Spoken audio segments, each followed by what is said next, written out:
సంవత్సరాల తరబడి ఎన్ని మందులు వాడినా మీ మోకాల నొప్పులు తగ్గట్లేదా? ప్రాణ పెయిన్ క్లినిక్ లో అత్యాధునిక చికిత్స. అధికారంలోకి వచ్చాక ఒక్కో శాఖపై సీఎం చంద్రబాబు వరుసగా సమీక్షలు నిర్వహిస్తున్నారు. ఆ శాఖల లోపాలను సరిదిద్దే ప్రయత్నం చేస్తున్నారు. మంగళవారం దేవాదాయ శాఖపై సీఎం సమీక్ష చేపట్టారు. వైసీపీ హయాంలో దేవాలయాలను నిర్లక్ష్యం చేశారనే ఆరోపణలు వెలువెత్తిన నేపథ్యంలో వాటి ప్రతిష్టను పెంచేందుకు చంద్రబాబు నడుం బిగించారు. దేవాలయాల్లో అనియమిత ప్రచారం అంశంపై కూడా సీఎం సీరియస్ గా దృష్టి సారించారని చెప్పుకోవచ్చు. ఈ మేరకు అధికారులకు కీలక ఆదేశాలు జారీ చేశారు.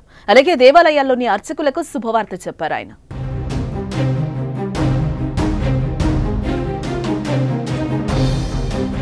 భక్తుల మనోభావాలకు ఆగమ శాస్త్ర నిబంధనలకు అత్యంత ప్రాధాన్యం ఇవ్వాలని సీఎం చంద్రబాబు అభిప్రాయం వ్యక్తం చేశారు. ప్రశాంతత కోసం తమ బాధలు దేవుడితో చెప్పుకునేందుకు ఆలయాలకు వస్తారని, అలాంటి వారికి మంచి దర్శనం, చక్కటి వాతావరణం కల్పించాల్సిన అవసరం ఉందని తెలిపారు.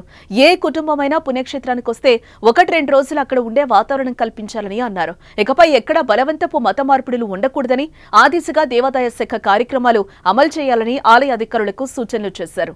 పటిష్టమైన చర్యల ద్వారా బలవంతపు మత మార్పులను అడ్డుకోవచ్చని పేర్కొన్నారు. అదేవిధంగా ఆలయాల్లో అన్యమతస్థులు ఉద్యోగులుగా ఉండకూడదని చెప్పారు.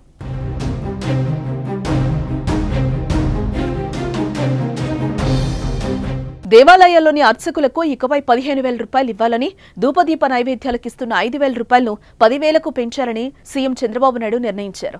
నిరుద్యోగ వేద విద్యార్థులకు నెలకు 3,000 రూపాయలు భృతి ఇవ్వాలని నిర్ణయం తీసుకున్నారు. నాయి బ్రాహ్మణులకు కనీస వేతనం 25,000 ఉండేలా చర్యలు తీసుకోవాలని సూచించారు. సీజీఎఫ్ కింద శ్రీవాణి ట్రస్టు నిధులతో జరిగే పనుల్లో ఇంకా ప్రారంభం కాని పనులు వెంటనే నిలిపివేయాలని సంబంధిత అధికారులకు ఆదేశాలు జారీ చేశారు.